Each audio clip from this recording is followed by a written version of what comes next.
Bismillahirrahmanirrahim. Assalamualaikum warahmatullahi wabarakatuh. Alhamdulillahillazi arsala rasulahu bil huda wa dinil haqq liyuzhirahu 'ala ad-dini kullih wa kafa billahi shahida.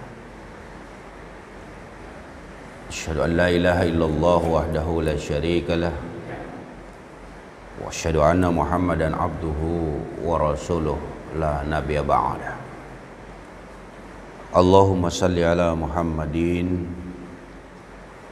wa ala alihi wa sahbihi wa mawala amma ba'd. Qala Allah ta'ala fi kitabil karim, a'udzu billahi minasy syaithanir rajim. Ya ayyuhallazina amanu taqullaha haqqa tuqatih wa la tamutunna illa wa antum muslimun. Jamaah salat subuh yang dirahmati Allah Subhanahu wa taala, tiada henti-hentinya kita selalu memanjatkan puji syukur, mengucapkan alhamdulillahi rabbil alamin, segala puji bagi Allah Tuhan semesta alam yang masih terus memberikan banyak kenikmatan kepada kita, khususnya nikmat Islam, iman, kesehatan, waktu luang, kesempatan, hingga dalam subuh ini Allah masih pilih kita untuk bisa hadir menunaikan kewajiban kita sholat subuh berjamaah dan sekaligus mengikuti majelis taklim rutin yang diadakan Ahad pagi. Sholawat dan salam kepada Rasulullah mudah-mudahan selalu tersampaikan kepada Nabi Allah Muhammad sallallahu alaihi wasallam, atas perjuangannya, pengorbanannya, mujahadahnya Islam sampai kepada kita sekalian. Ikhwani fillah yang dirahmati Allah Subhanahu wa taala, setelah kurang lebih 5 pekan kami istirahat sejenak dan baru 2 Jumat bisa kembali melakukan aktivitas dakwah ini. Jadi 5 pekan itu dari tanggal 3 Juni berarti memasuki pekan yang ke-7 insyaallah setelah pasca operasi jantung kami. Rasa syukur kita kepada Allah atas nikmat sehat yang hari ini diberikan benar-benar harus kita syukuri, yang tidak hanya sekedar melafazkan kalimat alhamdulillah, tapi kita sertai dengan segala bentuk kesyukuran untuk bisa mengimplementasikannya dalam wujud nyata amal-amal ibadah kita kepada Allah Subhanahu wa taala. Sebagaimana kita tahu, membayangkan nikmat yang dicabut oleh Allah kepada kita itu saja sudah berasa tidak enak, tidak nyaman. Baru membayangkan, apalagi merasakan.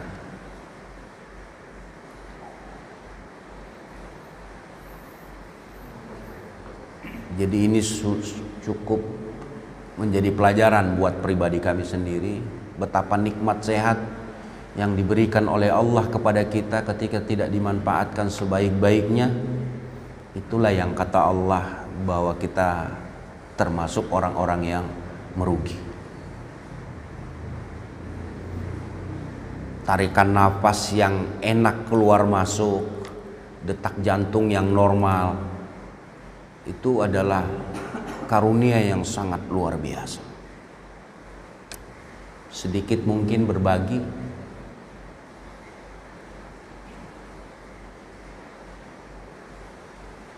Malam pertama pasca operasi itu Bapak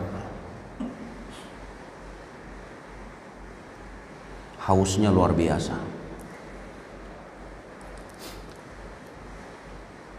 Tenggorokan ini udah berasa cekat. Dari pagi tidak makan minum, jam 4 masuk ruang operasi, nanti setengah 10 malam baru keluar. Nanti menjelang subuh dan setelah selesai sholat subuh baru bisa minum air. Itu pun minumnya hanya di 1-2 sedotan. Masya Allah, begitu masuk ke kerongkongan ini air, luar biasa nikmat. Itu malam pertama. Malam kedua,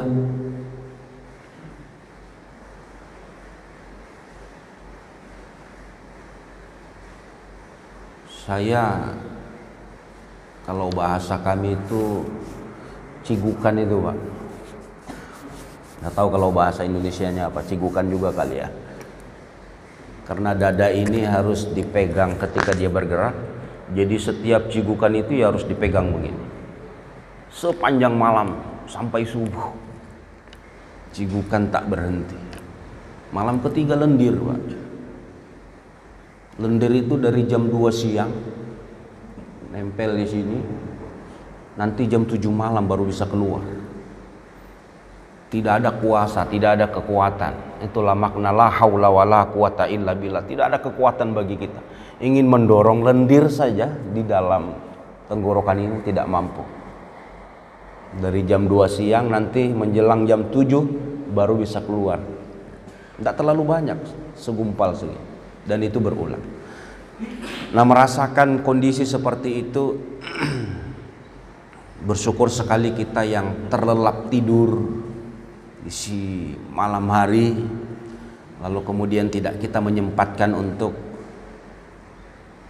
menghadap Allah Subhanahu wa taala sebagai bentuk rasa syukur kita atas segala nikmat yang diberikan oleh Allah kepada kita sekalian. Majelis yang dirahmati Allah Subhanahu wa taala, kesempatan yang singkat ini kita coba untuk sama-sama memahami tentang satu materi aham masyiatus syahadah, urgensi 2 kalimat syahadat, yang mungkin materi ini sudah familiar bagi kita, tapi tidak salahnya untuk kita sama-sama saling mengingatkan aham masyiatus syahadatain, urgensi 2 kalimat syahadat. Ahamiyah syahadatain ini memiliki kedudukan yang sangat penting dalam Islam.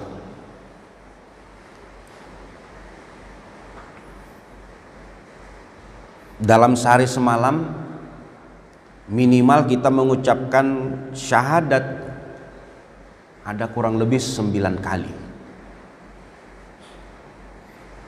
Dalam sholat 5 waktu kita. Bagi yang sholat,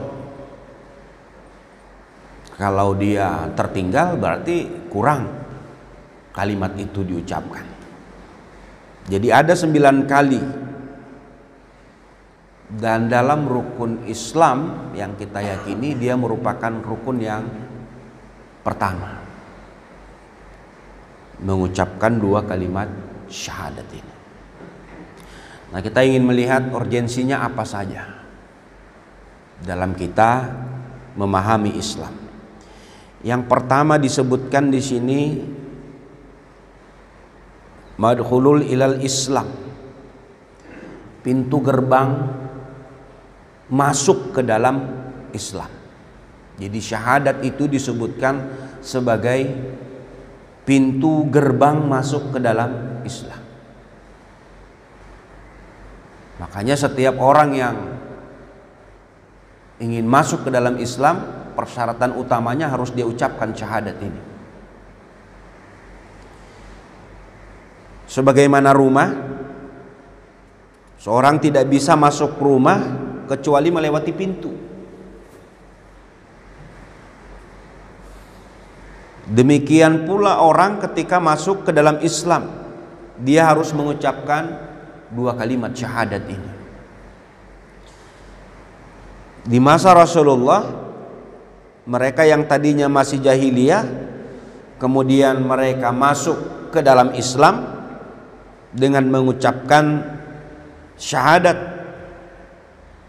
Lalu mereka rata-rata menjadi orang-orang yang terbaik di sekeliling Rasulullah Shallallahu Alaihi Wasallam. Lalu kemudian menjadi sahabat Rasulullah. Nah, demikian pula saat ini,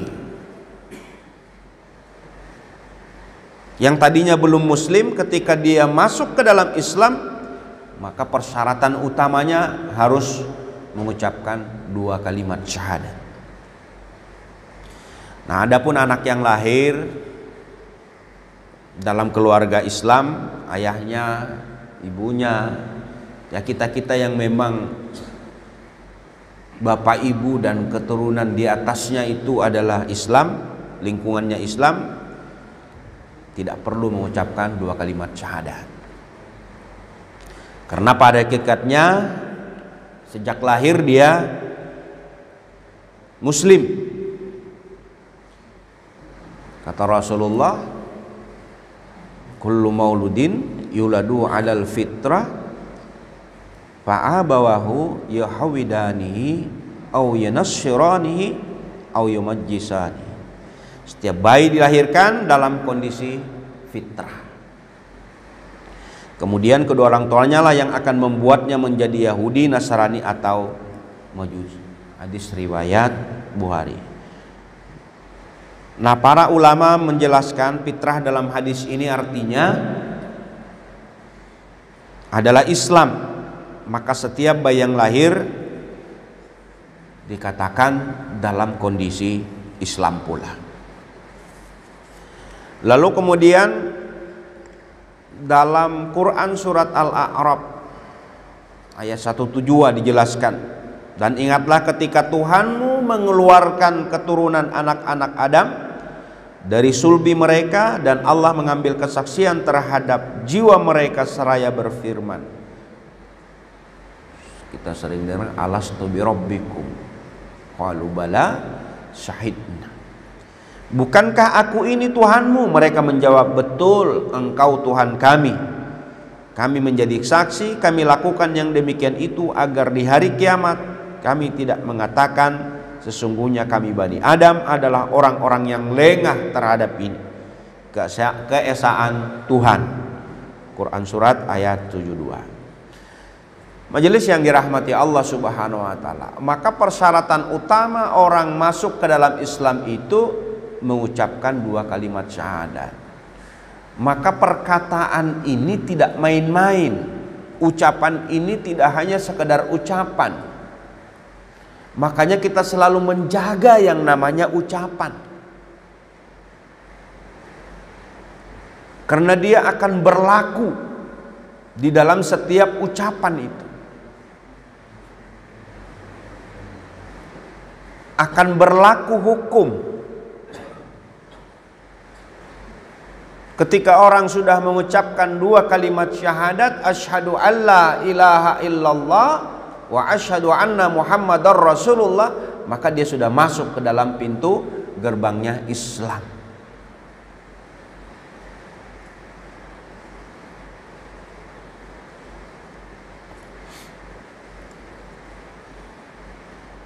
Lalu yang kedua disebutkan sebagai intisari ajaran Islam.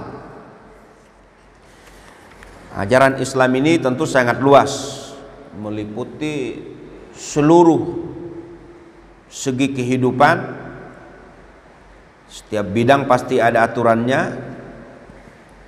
dari kita bangun tidur sampai kembali tidur. Allah mengatakan kita semestinya masuk ke dalam Islam itu secara menyeluruh. Ya ayyuhallazina amanu dukhulu fis silmi kaffah wala tattabi'u khutuwatis syaitan innahu lakum aduwwum mubin. Jadi diperintahkan bagi orang-orang yang beriman masuk ke dalam Islam itu secara kafah, secara menyeluruh. Jangan bagian-bagian tertentu kita ambil, bagian-bagian tertentu kita tinggalkan. Cuma memang dalam kenyataannya untuk mengimplementasikan ajaran Islam secara kafah itu tidak semudah kita membalikkan telapak tangan. Butuh kesungguhan, butuh keseriusan.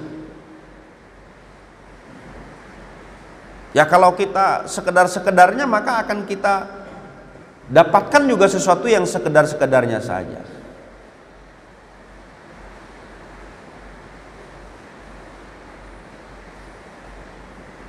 Saya di WA teman terkait dengan penyakit ini. Bro, hidup ini santailah, gak usah terlalu banyak dipikirkan. Kira-kira begitulah bahasa dia. Ya mungkin menenangkan lah ya. Cuma yang ingin saya jelaskan ke dia, kita sungguh-sungguh saja melakukan dan serius dalam hidup ini butuh waktu, butuh keseriusan, butuh kesungguhan. Tidak semuanya kita dapatkan dari apa yang sudah kita sungguh-sungguh itu. Apatah lagi kalau kita santai gitu.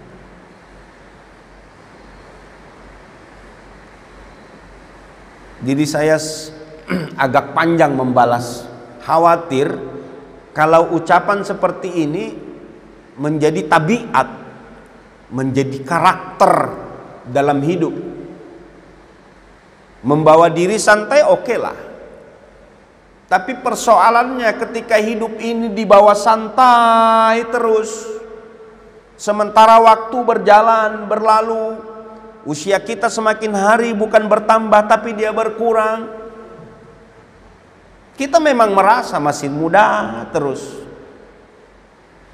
Biar yang pensiun itu masih merasa muda.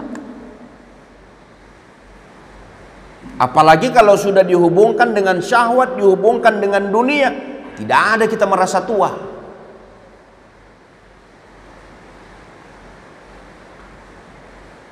Makanya orang yang sudah bersungguh-sungguh menuntut ilmu, menimba pengetahuan, dia belajar, itu tidak semuanya bisa dia berhasil.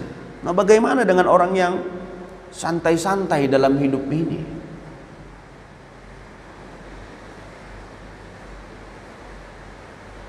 Ya contoh kecil saja, kita menuntaskan juz 30 saja itu belepotan.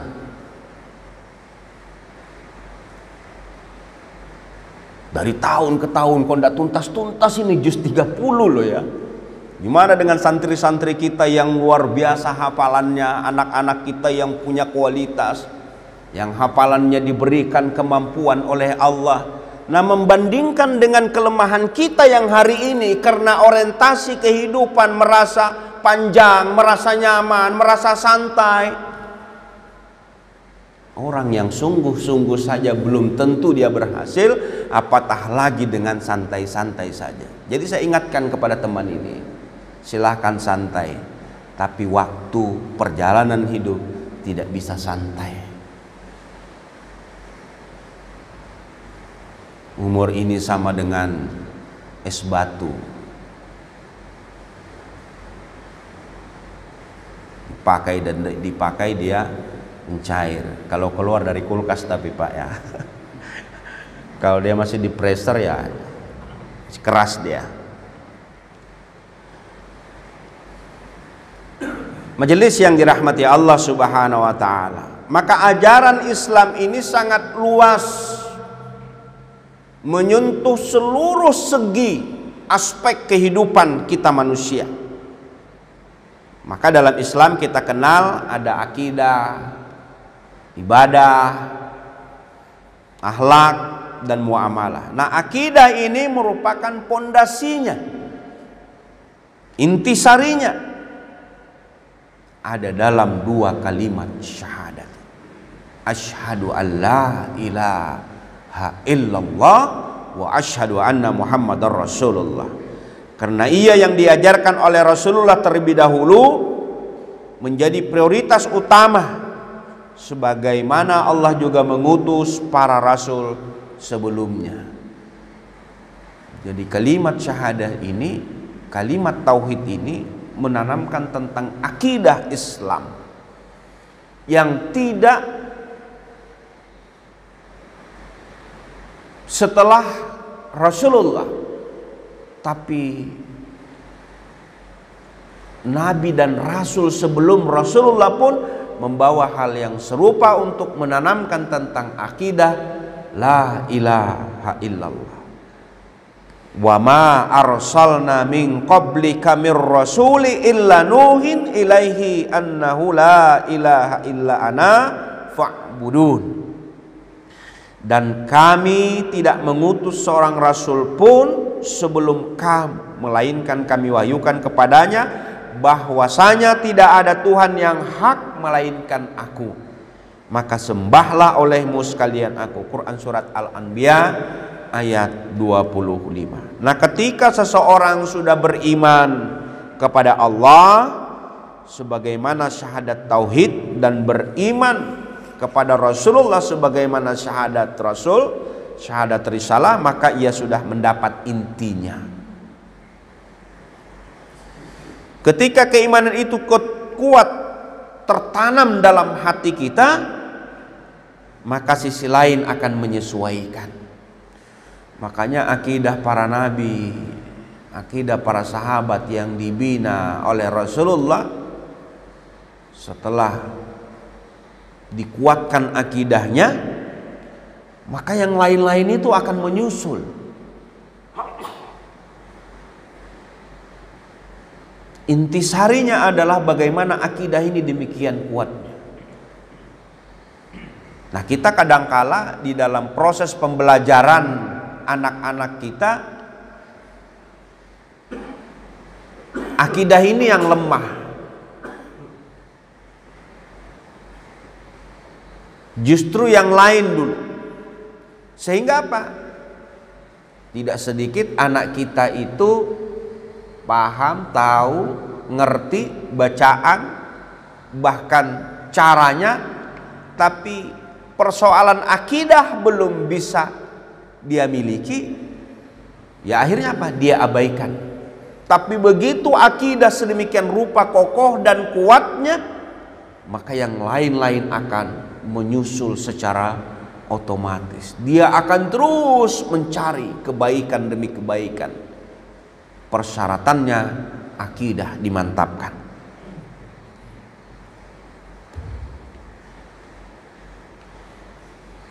Kalau orang-orang sudah memiliki akidah sedemikian rupa, maka ibadahnya sesuai dengan tuntunan Allah dan Rasulnya. Sahihul ibadah. Dia akan cari itu. Dia pelajari fikih. Akhlaknya menjadi akhlak yang kokoh, mulia, santun, berbudi luhur. Sebut dengan matinul khuluq. Muamalahnya pun juga kepada sesama manusia akan memberikan kemanfaatan kepada orang lain. Nafi'un li ghairi. Majelis yang dirahmati Allah Subhanahu wa taala. Lalu kemudian yang selanjutnya, syahadah ini disebut juga asas perubahan, asasul inqilab. Jadi disebutkan perubahan pribadi maupun perubahan peradaban. Jadi kalau orang sudah tersentuh dengan dua kalimat syahadat ini, pastikan dengan kuatnya akidah yang dia pahami akan memberikan warna dalam hidupnya, akan bisa melakukan perubahan ke arah yang jauh lebih baik dibanding dengan belum paham tentang kalimat ini. Nah, orang-orang yang tersibghah dengan kalimat syahadat ini, dengan mantap keyakinannya, dengan kuat akidahnya, maka secara otomatis amal-amal ibadah itu juga akan menyusul sedemikian rupa. Dia akan cari kebaikan-kebaikan. Maka akan terlihatlah di dalam diri-diri atau pribadi-pribadi ketika sudah memaknai kalimat syahadah ini. Jadi kalau ada orang abai terhadap amal-amal ibadah, baik itu yang wajib, yang sunnah, secara khusus yang wajib, yang dibebankan, yang difardukan kepadanya, ketika itu mereka masih abai, maka disinilah titik lemah akidah yang belum sempurna. Tapi begitu dia sudah tersibugah, terwarnai dengan kalimat syahadah ini, bisa dipastikan perubahan yang terjadi dalam dirinya itu akan nampak dan terlihat. Majelis yang dirahmati Allah Subhanahu wa taala, dalam sirah Bilal bin Rabah itu orangnya minder, penakut, tapi berubah menjadi pribadi yang percaya diri, pemberani setelah dia mengikrarkan kalimat syahadat ini, beriman kepada Allah dan beriman kepada Rasulullah. Sebab dengan syahadat ia tahu bahwa setiap manusia di hadapan Allah itu sama, kecuali ketakwaan yang membedakan. Jadi kalau orang-orang yang paham dengan kalimat syahadat itu di hadapan Allah manusia manapun sama, tidak mengenal pangkat jabatan kedudukan, tidak mengenal dia pejabat atau rakyat biasa, tidak mengenal apakah dia kaya atau miskin, begitu dia memahami kalimat syahadat, dia yakin di dalam pandangan Allah manusia itu sama. Yang membedakan adalah amal ibadah dan ketakwaannya kepada Allah Subhanahu wa taala. Maka inilah yang menguatkan Bilal bin Rabah yang tadinya minder, yang tadinya penakut, pemalu, tapi begitu tersibgah dengan dua kalimat syahadat ini, dia menjadi seorang yang pemberani, orang yang percaya diri. Dia tidak takut lagi dengan Umayyah bin Kalab. Ini tuannya Bilal dan orang-orang kafir Quraisy. Saat disiksa Umayyah dengan ditindih batu besar panas di padang pasir, di bawah terik matahari yang panas, apa? Bilal tetap kukuh, ahad, ahad, ahad. Singkat ucapannya, tapi maknanya begitu dalam, bahwa yang dia pegang hanyalah keyakinan kepada Allah dan Rasul.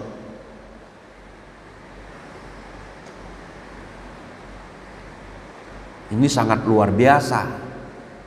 Seorang sahabat yang ditempa sedemikian rupa oleh Rasulullah.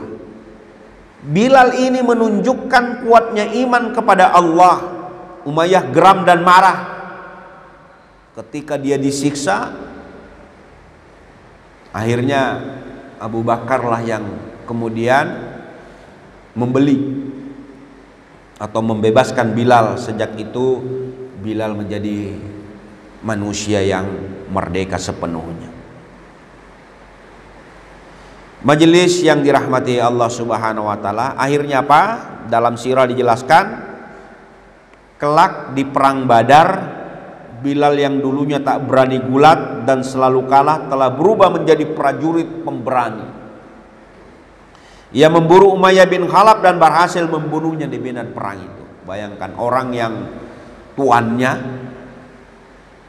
karena keyakinannya justru dia berhasil membunuhnya. Tapi kita jangan juga salah ya, salah kaprah. Dengan beraninya berani buta. Ya. Apalagi di zaman kekinian, ya perlu ekstra hati-hati kita. Khawatir salah di dalam memahami, ya.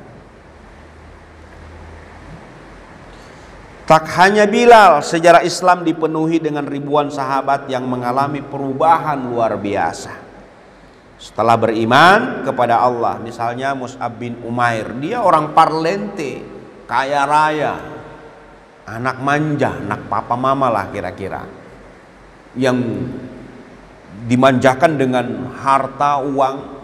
Tapi begitu tersibgah dengan kalimat ini, bagaimana Mus'ab bin Umair? Justru Rasulullah mengirim beliau untuk mengislamkan Madinah. Sa'ad bin Waqqas juga tumbuh menjadi komandan handal berjuluk singa yang menjembunyikan kukunya. Jadi banyak lagi cerita-cerita sahabat-sahabat Rasulullah yang tersinggah, terwarnai, sehingga ada perubahan yang sangat luar biasa. Samalah dengan diri kita hari ini, bapak-bapak, yang dulu kita tidak mengerti tentang syahadat, yang tidak pernah memahami tentang akidah, begitu tercelupin dengan warna pemahaman itu, maka berat kita untuk meninggalkan amal-amal ibadah. Setidak-tidaknya amal-amal ibadah yang dipardukan kepada kita. Kalau sudah yang dipardukan kita kerjakan, maka kita akan mengejar yang sunnah. Majelis yang dirahmati Allah Subhanahu wa ta'ala, maka perubahan itu tentunya bukan orang lain, tapi diri kita. Sebagaimana kata Allah dalam Al-Quran surat Ar-Ra'd ayat 11, Innallaha la yughayyiru ma biqaumin hatta yughayyiru ma bi anfusihim. Sungguhnya Allah tidak merubah keadaan sesuatu sehingga mereka berubah keadaan yang ada pada diri mereka sendiri. Artinya biar dicelupin, diwarnain, dikasih tauji, dikasih kajian, kalau juga belum membuka diri, membuka hati, maka juga akan sangat sulit. Maka memang memulainya dari diri kita. Untuk melakukan perubahan, yakinilah bahwa kita bisa melakukan perubahan itu, baru nanti akan bisa berubah.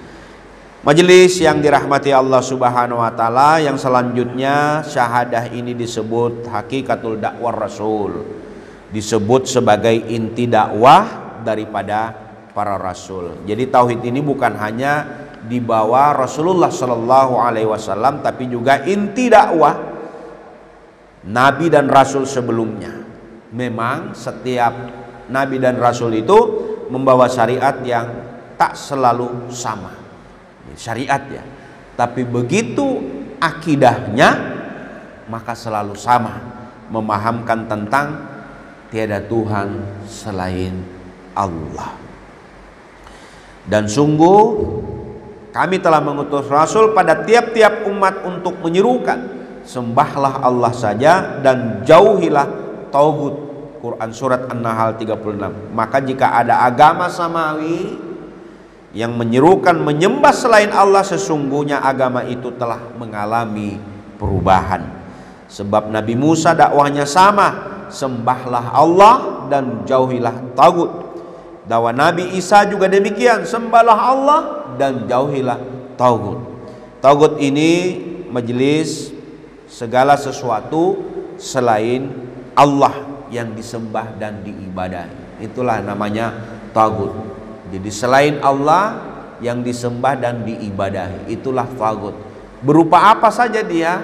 Boleh jadi dia berupa harta, boleh jadi berupa pangkat, bisa juga berupa pimpinan dan berupa manusia. Maka ini yang tidak dibenarkan. Yang terakhir, memiliki keutamaan yang agung.